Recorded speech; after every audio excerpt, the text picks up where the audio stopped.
নমস্কার বন্ধুরা, প্রিয়াস কিচেনের আরও একটি নতুন পর্বে আপনাদের সকলকে স্বাগত জানাই। আজ আমি আপনাদের সাথে মাছের কচুরির রেসিপি শেয়ার করব। যে কোনো স্পেশাল দিনে ব্রেকফাস্ট হোক কিংবা ডিনারে কিন্তু আপনারা খুব সহজেই এই মাছের কচুরিটা বাড়িতেই বানিয়ে ফেলতে পারেন। কিভাবে আমি মাছের কচুরি বাড়িতে বানালাম সেটা চলুন ঝটপট দেখে নেওয়া যায়। মাছের কচুরি বানানোর জন্য আমি প্রথমে মাছটা সেদ্ধ করে নেব, যার জন্য একটা সসপ্যানে নিয়ে নিয়েছি বেশ কিছুটা পরিমাণে জলটা আমি প্রথমে একটুখানি লবণ আর একটু হলুদ গুঁড়ো দিয়ে ভালো মতো ফুটিয়ে নেব।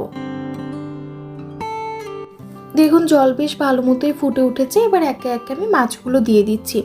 আমি এখানে পেটি পিস ব্যবহার করেছি, আপনারাও কিন্তু অবশ্যই পেটি পিসই ব্যবহার করবেন, নইলে নর্মাল পিস হলে কিন্তু কাটা বাছতে অসুবিধা হবে। আর আমি এখানে কাতলা মাছ ব্যবহার করেছি। আপনারা যদি কাতলা মাছ অ্যাভেলেবেল না থাকে আপনারা চাইলে রুই মাছ দিয়েও এটা করুন। দেখুন জল ভালো মতোই ফুটে উঠেছে। এবারে ঢাকা দিয়ে আমি 20 থেকে 25 মিনিটের জন্য লো ফ্লেমে মাছটা ভালো মতো সেদ্ধ করে নেব। তারপর ঠান্ডা করে সব কাটা আস্তে আস্তে ছাড়িয়ে নেব। মাছ তো ভালো মতোই সেদ্ধ হয়ে গেল। এবারে কচুরির জন্য আমি ডোটা রেডি করে নেব, যার জন্য নিয়ে নিয়েছি একটা বড় সাইজের পাত্র। তার মধ্যে আমি দিয়ে দিচ্ছি ময়দা 2 কাপ, মেজারিং কাপে আমি মাপ করেছিলাম। আর এটার ওজন হচ্ছে মোটামুটি 400 গ্রাম মতো। আর দিয়ে দিচ্ছি তার সাথে হাফ কাপ আটা, যেটার ওয়েট হবে আপনার 100 গ্রাম। আপনারা চাইলে কিন্তু কচুরিটা শুধু ময়দা বা শুধু আটা দিয়েও করতে পারেন, আমি দুটো মিশিয়ে করেছি। আর তারপর দিয়ে দিলাম স্বাদ অনুযায়ী লবণ। এখন সব শুকনো উপকরণ ভালো মতো মিশিয়ে নিচ্ছি। দিয়ে দিলাম 2 চামচ মতো রিফাইন্ড তেল। সব কিছু ভালোভাবে মিশিয়ে নিচ্ছি। তারপরে একটু একটু করে জল দিয়ে আমি একটা নরম ডো রেডি করে নেব। ডোটা একটুখানি নরম করেই মাখতে হবে, কারণ এই পরোটায় যেহেতু পুর ভরা হবে, সেই জন্য এই পরোটা বেলার সময় যদি ডো শক্ত হয় তাহলে কিন্তু ফেটে বেরিয়ে যেতে পারে। সেই জন্য ডোটা একটুখানি নরম করে মাখলে সুন্দর বেলা হবে। এবার কিছুক্ষণ ঢাকা দিয়ে আমি ডোটা রেস্টে রেখে দেবো। ততক্ষণ আমি মাছের স্টাফিংটা বানিয়ে নেব। মাছের স্টাফিংটা রেডি করে নেব, তার জন্য একটা কড়াই ভালোভাবে গরম করে নিয়ে দিয়ে দিলাম 1 টেবিল চামচ রিফাইন্ড তেল। তেল ভালো মতোই গরম হয়ে গেছিলো, তাই জন্য ফোড়নে দিয়ে দিলাম একদম সামান্য একটু জিরে। তারপর দিয়ে দিচ্ছি 2টো মাঝারি সাইজের পেঁয়াজ কুচোনো। পেঁয়াজটা একটুখানি গোল্ডেন ব্রাউন করে ভেজে নেব। তারপরেই দিয়ে দেব 2 টেবিল চামচ মতো আদা রসুনের পেস্ট।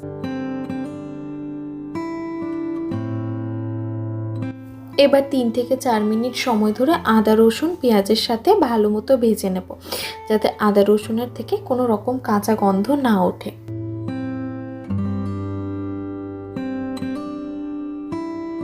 এরপরে সব গুঁড়ো মশলাগুলো দিয়ে দেব। দিয়ে দিচ্ছি হলুদ গুঁড়ো 1 চামচ, কাশ্মীরি লাল লঙ্কার গুঁড়ো 2 চামচ, জিরে গুঁড়ো 2 চামচ আর 2 চামচ ধনে গুঁড়ো। স্বাদ অনুযায়ী লবণও দিয়ে দিলাম, তবে লবণটা একটুখানি বুঝে দিতে হবে, কারণ মাছ সেদ্ধ করার সময় কিন্তু একবার লবণ দেওয়া হয়েছে। আর ডোটা রেডি করার সময়ও কিন্তু লবণ দিয়েছিলাম, তাই জন্য এই সময় একটুখানি কম দেওয়াই ভালো। মশলাটা এবার পুড়ে যেতে পারে, তাই জন্য একটুখানি জলও অ্যাড করে দিচ্ছি।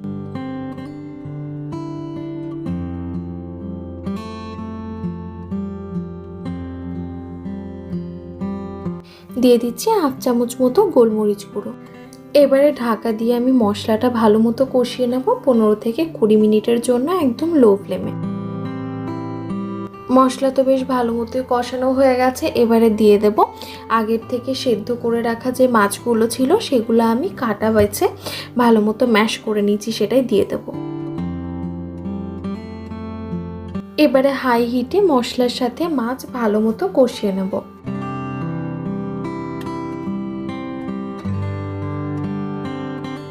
এরপর ঢাকা দিয়ে মিনিট 5-এর জন্য মাছটা একটু রান্না করে নেব।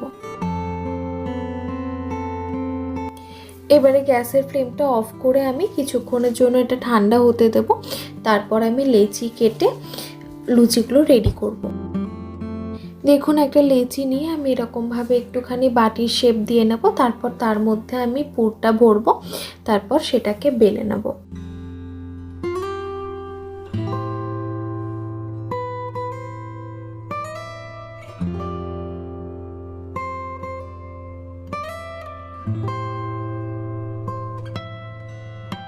পুর ভরা লেচিটা একটুখানি তেলের মধ্যে দিয়ে তারপরে এটাকে এরকমভাবে হাত দিয়ে চেপে চেপে একটুখানি ভেতরের পুরটা ছড়িয়ে দিতে হবে, তারপর হালকা হাতে বেলতে হবে।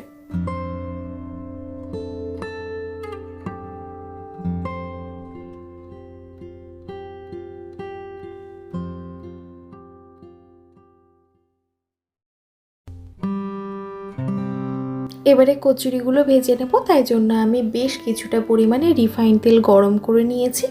এবারে দিয়ে দিলাম একটা কচুরি। এটা কিন্তু আমি কমপ্লিটলি হাই ফ্লেমেই ভাজবো। দেখুন এরকমভাবে নাড়তে নাড়তে বেশ ফুলে উঠবে, আর তারপর উল্টে দেব, তাহলে কিন্তু কচুরি ভালো মতো ভাজা হয়ে যাবে।